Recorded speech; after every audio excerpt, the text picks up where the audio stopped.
As much as people talk about Malcolm X, Malcolm died with $300 to his whole fucking name. And nobody helped take care of his family. Hip-hop had the opportunity to maybe change the world. And all we did was sell somebody else's alcohol and somebody else's clothes.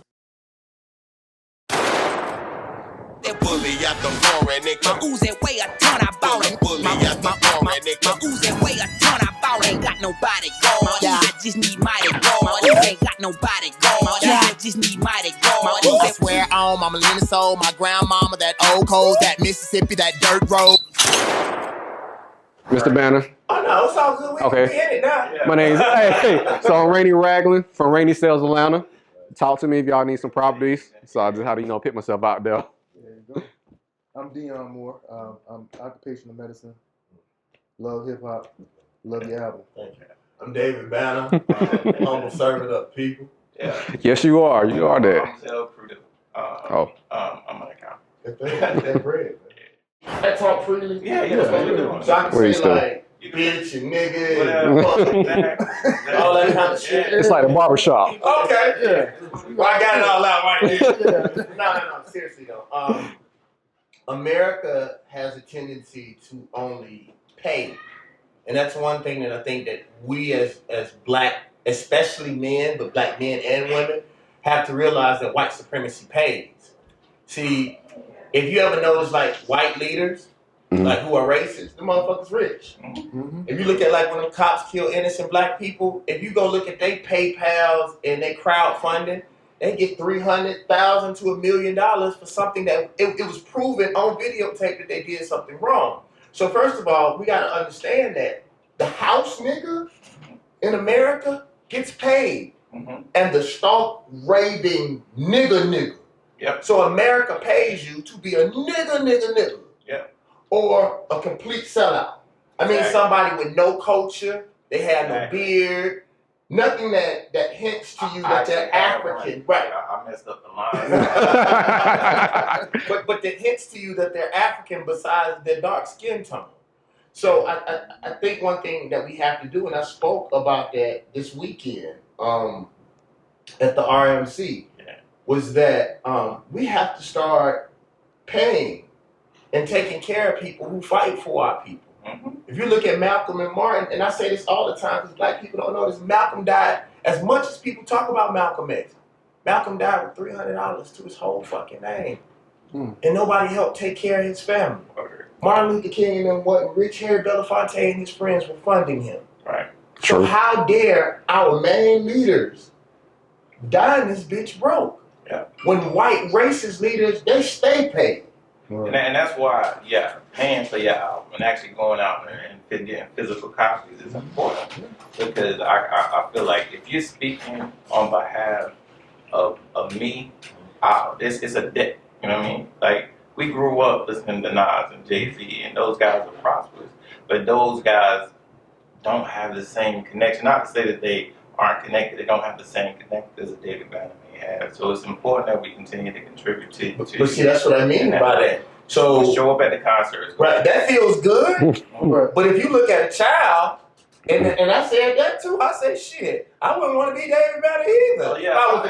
If I was a child, I'd rather be Jay or Nas. True. But the thing that I realized was, what people don't know about me, I own a multimedia company, a very successful multimedia company, that I intentionally didn't let people know because, black people have a tendency of wearing everything that they have on their body and letting everybody know their business. And that's the reason why people are so easily able to thwart whatever they're trying to push forward. Bro, I did some of the top Gatorade commercials in history. I produced the music for, advised for Mercedes-Benz, the A-Class, for a few years ago, the international release of the A-Class. Kmart, Sony, I score movies and video games. So the one thing that I promised myself is I love my people. I would give my life for my people, but I will not give the well-being of my children. My children, I believe that God speaks to you, and it's my responsibility to handle those things that God speaks to me about, but it's not my children's responsibility to suffer for it. So I have to make sure that my unborn children and whoever the woman that puts up with my black ass, she deserves to be rich. I'm talking about shit without cooking or doing nothing. Just dealing with my motherfucking ass. That's a lot. But what you were saying on the Breakfast Club about your kids, like sometimes we make the mistake of believing that we need our children to work up to the level that we're on, instead of actually having them start where you are now. Like that's what rich people do. Rich people don't put their kids in situations where they had to, where they actually have to go through the same things that they had to go through. So us, all three of us, or four of us, have in common. The thing that we had in common is we had a tough upbringing. You know what I mean? But most of us now, we have careers, we have kids, and established. You go ahead and start on them. It's okay. Nah. Basically, we had a hard time. We got that motherfucking bread now. but when people, our kids, we have to make sure that they stay on this level and build on top of that. It's about legacy at this point. Without them becoming dicks. There you go. Like that's one of the things that I said I was going to try with my children. Mm-hmm. I don't know notice with white people. Mm-hmm. White people let their kids do whatever the fuck they want to. Right. They going to the bank, be jumping off the dollar bills in the safe, and fuck you, mom. But what they're truly doing, I believe, is making them feel like they own the world. Right. Have y'all ever noticed? Think about it. Black folks don't never get as drunk as white people. No, white people will go to I'm talking about white people go Not anywhere around the world. No, but that's what I mean. That's what I'm saying. Yeah. Not in public, because white people feel that they own the world. And most times won't nobody do nothing to them. So a white dude be laid out next to the club money, just outside his pocket and shit. And black folks know, and that's what I tell people. Black folks know if you do shit to white folks, you going to jail forever. Now, but what I have noticed now, when I travel all the world in the military, travel to different countries, that, they say, hey, don't go to these certain communities, don't go to these areas. Man, walking there black, nobody seen that till some white cats walk there, they get their block knocked off. Well, internationally, people are more intact with the history. Mm-hmm. When I'm speaking about the American black man, because the American black man is who is endangered and who I am right now. But of course, internationally, the thing is, and I'll tell you something, this is very, very sad. I'll say about 6 to 7 years ago, hip-hop ran this earth. We had the chance, hip-hop had the opportunity to maybe change the world. Mm-hmm. And all we did was sell somebody else's alcohol and somebody else's clothes. That's true. And then EDM came through and took that shit away from them. Party music and dance music took it away. And we had an opportunity to go down in history forever. Like, the thing that people know about me is people think because I'm conscious or because I'm outwardly conscious, that I don't like to fuck, or I don't like to have a good time, or I don't like to party. That's not the truth.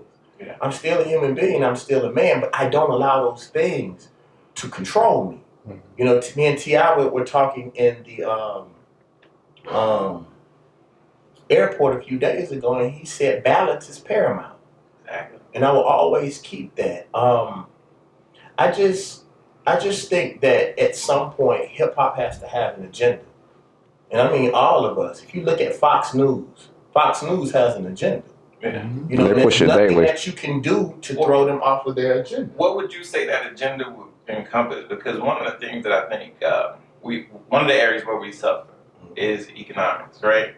So one thing that I kind of, I guess, Rainy will testify to is that I have a familiarity with finance, right?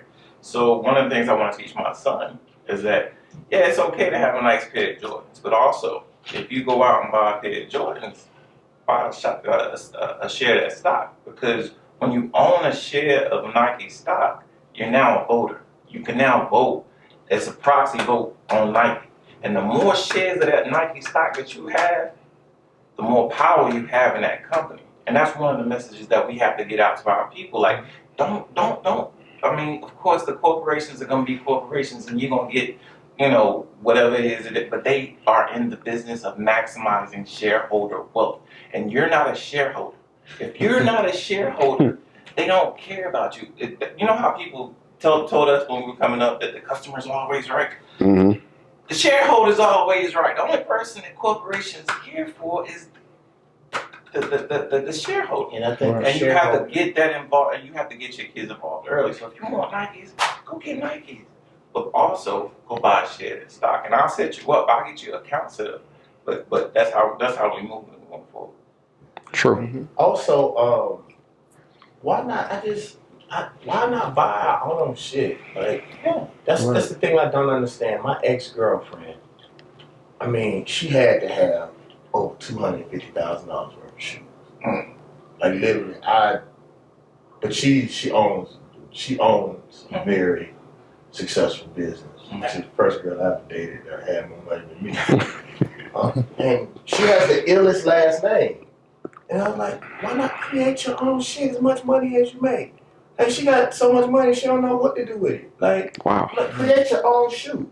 See, the thing is, and I say this all the time, and I know my friends get tired of hearing me say this, most black people don't like being black. And some of them don't even know that they don't like being black. Psychological warfare. Anything that's connected with black, a lot of black people, a large percentage of black people think that it's low quality. That was one of the reasons why I spent triple on this album that most people spend on an album, because I wanted it to be quality. I wanted the artwork. I wanted it to feel good to the touch. You understand what I'm saying? I wanted everything, the artwork, everything about this album is artistic, and 60% of everything that has to do with this product, I did through a black business.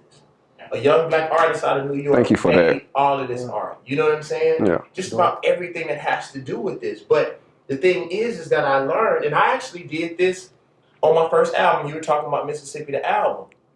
One of the best albums. I knew that a lot of people who were from Mississippi were not too happy with being from Mississippi. So I knew that they wouldn't give a fuck about David Banner. I said I had to first make them be proud of themselves. If they didn't love themselves and where they from, because I had a couple friends who would lie and say they was from New Orleans, you know, said that they was from New York or wherever where they was from. I was like, you fucking lie, we grew up together. You know, but then I stopped being mean and realized that, you know, there's a lot of psychological flaws that are in us, and they affect us at a genetic level. So if you're dark skinned and you're in the South and you're from the South, but not only are you from the South, from Mississippi, I took everything that people said. I actually wrote it down about Mississippi and I turned it on. Oh, so you don't want to be where your grandma from? Wow. True. Your fucking parents, your parents cowards. They left and they didn't come back. But we have better food, better air, sexier women. Like all of y'all talk all this stuff about where you from, but every time y'all come down here to college, you never go back home. You get one of them Southern cooking, big South Side chicks, and you don't never ever go home. You know, and the thing is, I started saying stuff like, yeah, you could be from a bigger city, but you don't own nothing on your block. You rent. You're a renter. You're a customer. And that's funny too that you mentioned that in the 444 album. A lot of people got excited about it, but a lot of what Jay was saying, you said it before. Oh yeah. How do you feel about that? Do you think it's kind of like an add-on, or does it kind of like take away? Well, this is what I feel. I applaud people because a lot of people were saying that about a lot of things, but I don't care who it comes from. That would be me being selfish. I only want my people to learn. But what I will say, I hate to hear this shit that ain't no positive music, ain't no good music in hip hop. You're fucking lie. Most people only want that music from who they want it from. True. You understand what I'm saying? But the thing is, I really don't care as long as our people get the message. That was the thing that I was going to tell you all. And I probably shouldn't say it, but I know the history of my people. I've seen how my people have done other leaders. That's the reason why I tell people that I'm hesitant to be a leader. Because black folks don't do shit. All they gotta do is kill our leaders, and black shit ain't gonna do a motherfucking thing. Name one of our leaders that they did something to that black people did something about it. Well, you got something that's systematic design. So, you know what I'm saying? Think about it, 1960s, you know what I'm saying? We had all these strong black males, all these riots. Now, how many riots we have when somebody die? None. But even within the riots, we did nothing. We only tore our own shit up. If somebody do something to me, I want you to go to their house and find them. I ain't talking about tearing up my neighborhood. I'm talking about going to the places where it actually counts. For me, Malcolm, Martin, Tupac, anybody, you name any of our leaders that were murdered, whether white or black, we did nothing about it. So what that tells subliminally tells our children, and I said it in the song Amon, you scared to be a king because you watched them kill a king.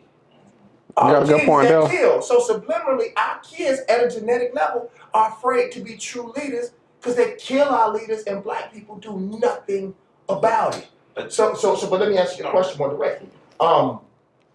It doesn't. I don't really care who they get it from. You know, I hear sometimes people take what I say, and I don't know if they get it from me or not. Right. They take it and they use it verbatim, and the people are attracted to it. Well, that means I have to do a better job.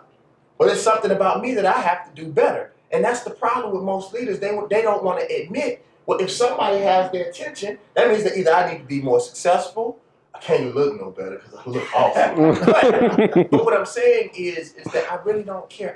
Whoever can give it to our children. The only thing that I'm afraid of is that when people do the conscious or run the conscious role and we start following them, if they're truly, and I'm not saying this about any particular rapper, but if they're truly ran by a corporate entity, then you are getting our people to go down. That's how I felt about Obama. Like, we followed this dream, and there was nothing at the end of the road. Just hope. That's it. Just hope. That's all we ever got. And I go to church if I want hope. I'm not going there. I'm not going to get hope from our president. And black people don't know, and there's nothing wrong with this, but Obama gave $12 million to Jewish people for the Holocaust, and America had nothing to do with the Holocaust. So you mean slaves don't mean nothing, and they look just like you? But black people, we get all emotional, and we want to follow who popping. But this is the crazy thing that nobody ever talks about. Everybody that's popping to black people, in most cases, were given to them by corporate entities. We judge people who hot, not by what they've done to us or for us, not even how successful they are. Look at J. Cole. It's not even how successful you are. It's how much white people accept you. It's what makes most black people move, and that's it.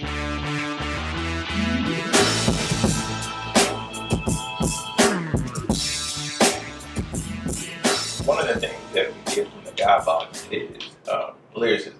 And lyricism from the South.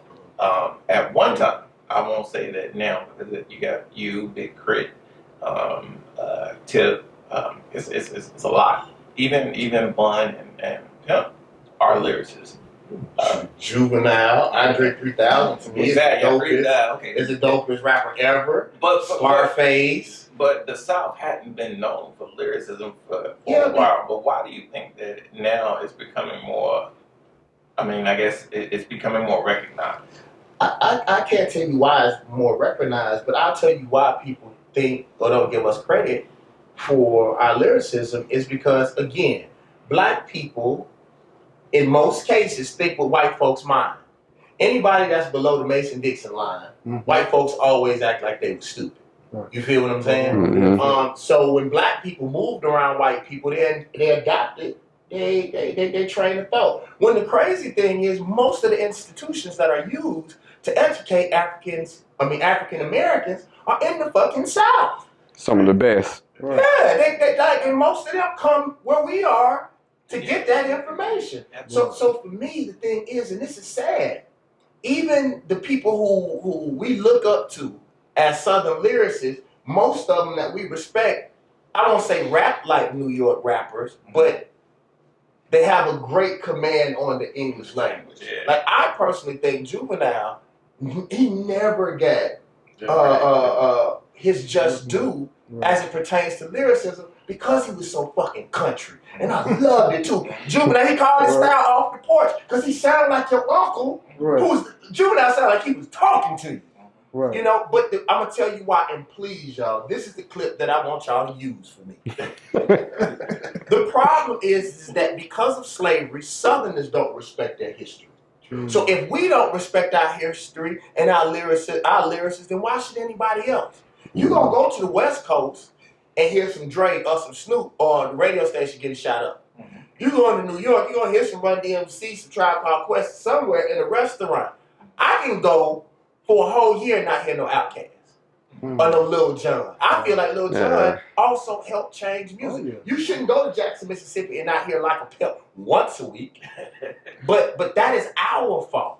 So because we don't have a grasp on our history. I'll give you an example. One of my friends is a doctor, so he does a lot of papers. He's in psychology. He said he reads a lot of the journals and they talk about the effect of hip hop as it pertains to psychology. He said, do you know who almost 90% of the papers are written about?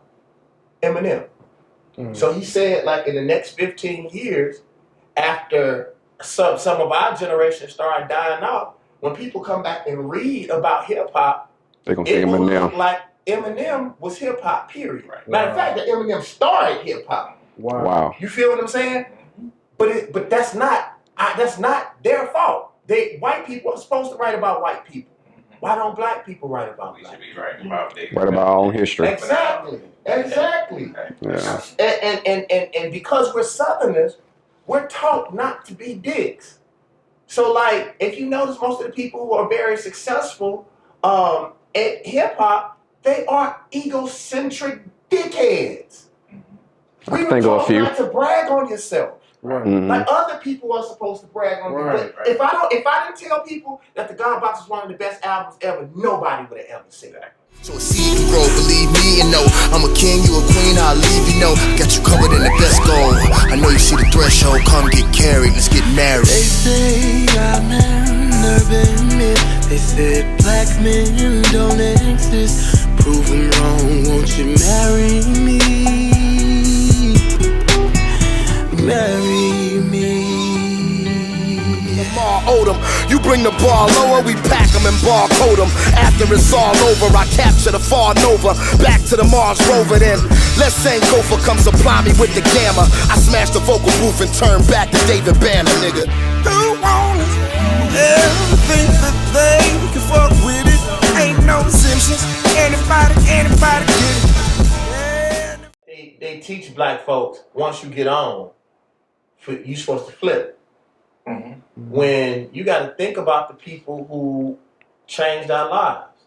So just like TV does, have y'all noticed like the WB? They had all black programming, or mostly black programming until they got on.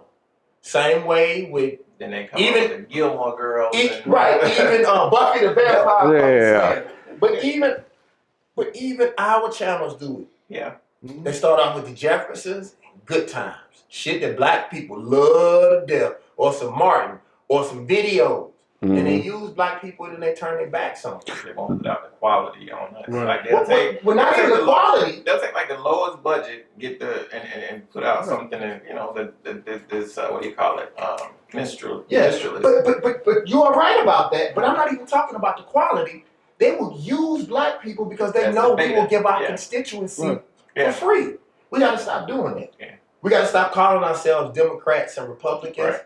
Right. Man, we can't be shit before our people. And whoever doing it, Democrat, Republican, Tea Party, alien, whoever the fuck is doing for black people are the people who we have to deal with at the time that they doing it. Because Democrats don't give a fuck because they know we going to go with them automatically. Right. And Republicans don't give a fuck because they know that we always going to go with Democrats. I think Chris Rock said it the best. He said, I'm not a Democrat or a Republican, I'm a thinker. Right. Pitch to me. Right. And I'll make the decision at the time that I hear you do the right shit. Right now, politics is so terrible. Right. You know what I mean? Like, but that's the reason we got to promote our own people. We gonna vote for. Like, we're not putting out. We have. I guess the best way to address that issue is to start at a grassroots level. You know what I'm saying? Like, start the city councils and the school boards, and then grow into the governorships. But you got to change their way of thinking. The way of thinking controls everything, because you can have all this stuff, this storefront you're talking about of positive people, but if the thinking looks at them as you just like me, you sitting on the couch like me, you ain't gonna go nowhere. Just negativity, it'll never change. So it takes, talks like this, going around the country to whoever, Facebook posts, whatever, just something positive to say black people. It's a psychological, it's kind of like what you're saying. It's kind of like mental illness, right? In exactly. A way. It is a like mental being illness. Black is like a mental illness, in that we have this thing that was Black American, this thing that's embedded in us, that our DNA is like slavery. You know what I mean? And it's still affecting us today. Like I said in the beginning, we're the first generation that were born with all our rights. But we also have to realize that I watch a lot of cartoons. There's this movie and this great book that's called The Lion, the Witch, and the Wardrobe. And when the witch had caught the lion and she killed the lion and the lion came back to life, she was like, you know, how did you do that? I read the book and the book said you was going to die.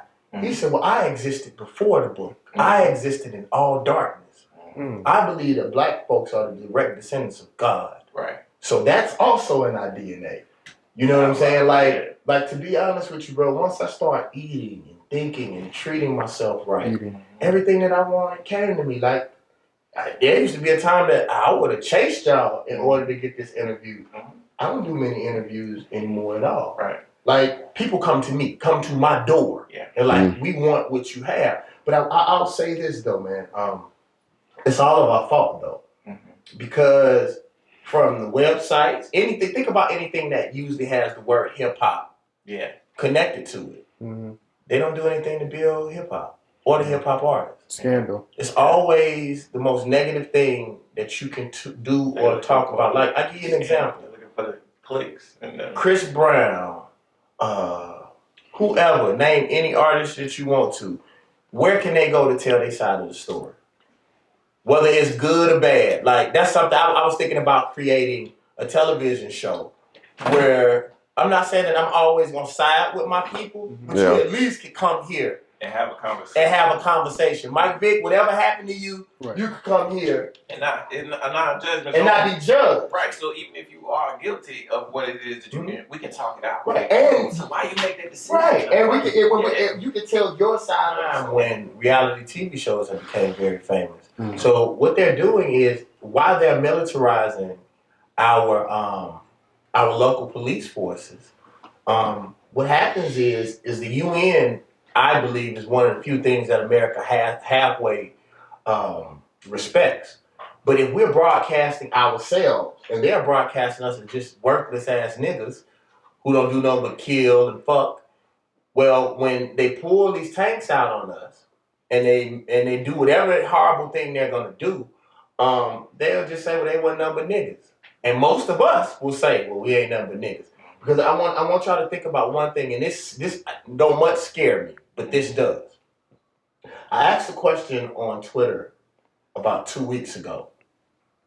I said, what happens to the lie when all the people who know the truth die? I'm asking. The truth. It becomes the truth. Come true. Look at Eli. So in saying that, if they have almost convinced our children that we niggas, they have almost convinced our children that there is no racism. Right. They almost, not totally.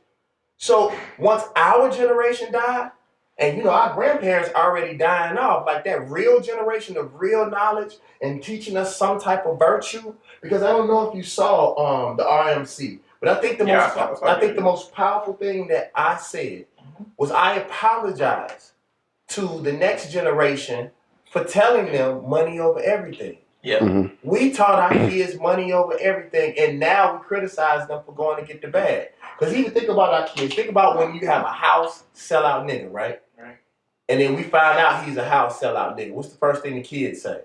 Well, you got that money though. Yeah, you got that bread. Right. I'd rather be him. Real wealth is, and I know I don't want to take up too much more of your time, but and we do appreciate you sitting with us and talking about this. But real wealth is not the bag. Real wealth is the time.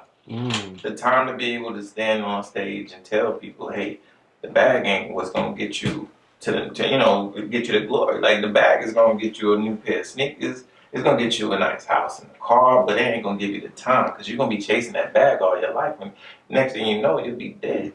And all you'll have to show for it was the bag. You know what I'm saying? I agree, but the only twist that I would put in it, you're right.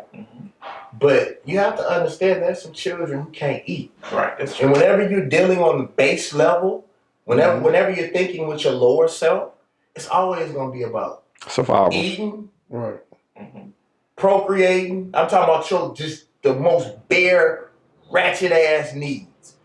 I have to say in that, how can you tell a kid to dream when they don't have a bed to sleep in? Like, you're definitely right. Yeah, you're right. I even give you another example. my mentor is probably one of the best well-to-do men in Atlanta. One of the first things he taught me is that the David Banner that you were can only get you this far. And that was something I couldn't understand. If I was so successful and I became a millionaire with doing this, I would think that if you keep doing that, you'll make more money. He's like, no. What he was telling me is that all I did was grind and hustle. And I worked 18, 19 hours a day. I barely slept. He said, okay. He said, but in order for you to become like me, you have to learn to be still. Mm-hmm. Now, being still, ain't none of us. I don't know, y'all may have some great, ain't nobody ever told me that shit before. And as soon as I became still, because think about this, the people who are billionaire and trillionaires, they pull things from the unseen. They create things that have never been seen before. And you can't come up with that shit moving, out on the street driving. You gotta sit your ass still and be in communion with God. I'm talking about no family, no noise, no music, no television. You have to be still. And that's similar to that. I would have never been able to get to the point where it was time for me to be still if I couldn't eat. You know what I'm saying? So that's the reason why, you know, sometimes people criticize me about the way that I talk about success. But I know how these children are fucking hungry. I get these it. children I definitely won't. do. You know, I mean, that's the part that's the part that I probably should reconnect with it. But yeah, you're absolutely right. Because I'll give you this. I'm gonna give you this real quick. Do you know the real reason why the Black Panthers were so successful? They fed the children. They started their welfare program, the WIC. They started the school lunch program. Yeah. They fed them and they took care of them. Right. The after-school program, and mainly them feeding the children. So the parents are come there, you know what I'm saying? Everybody got involved. You seen the good they were doing. So now we can go and handle the rest of this shit. It's just like education in the ghetto. These kids hungry as fuck. And if they ain't hungry, they all annihilators and sugar and all the rest of the stuff that they put in this food. How you gonna expect them to sit down and be still? You just gave them sugar and salt. Right. You know? It's an excellent album, well put together. It was worth the wait. I can't wait for the next one. I hate to say that. I know artists hate to hear. When I'm gonna get the next one? Because I'm still riding with this. I got stuck on Who Want It? Who Want It? I got Let me stuck tell on you it. about It's just that. Hey, I got one song too I want you to speak on. Marry Me. Yeah, okay. It's just I allowed my spirit. To really give my spirit, and I wanted the whole album. I wanted the whole world to be touched by this album. But I realized this is a timeless piece of work, and I watch every week. It's not like most albums do this and then they do this. My album is doing this, and like every time somebody gets hold of, one of my friends called me from New York and said they knew that I knew her.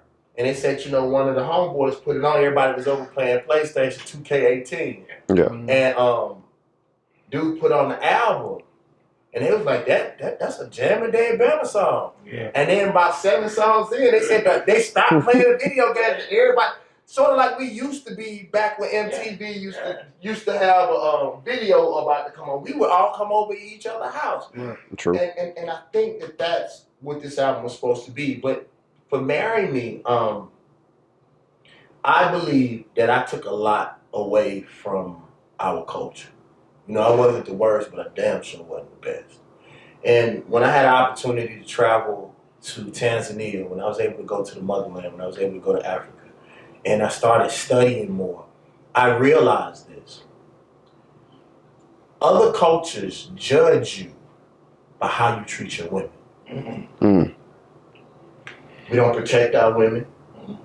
And that's how we're supposed to reproduce. I even give you another example that I thought about. Think about a lot of sports players who run and go get white women. Mm-hmm. Not judging what you decide to do. You love who you love. But you are supposed to want your child to look like you. Exactly. I think that more psychological probably. Right. But with Marry Me, I wanted to let black women know that I love them and that, you know, this is who I am now. And more specifically, dark-skinned black women. Thank you for making that. My mother dark skin. You know what I'm saying? Mine too. What's happening? This is David Banner. I'm with Hip Hop Weekly right now. This is my new album, The God Box. And ladies, one thing that I want you to know, on the back there is some loofah-like material. While you shower, you can scour your whole entire body with The God Box and put my face wherever you like. Thank you. So I guess I have to bear it alone. My precious won't leave me. I don't need platinum, I don't need gold. All I need is Uzi and the clip to load. This one mic, this Jordan flow. Trying not to wear Jordan clothes. These kids are dying. Jordan no, Nike too.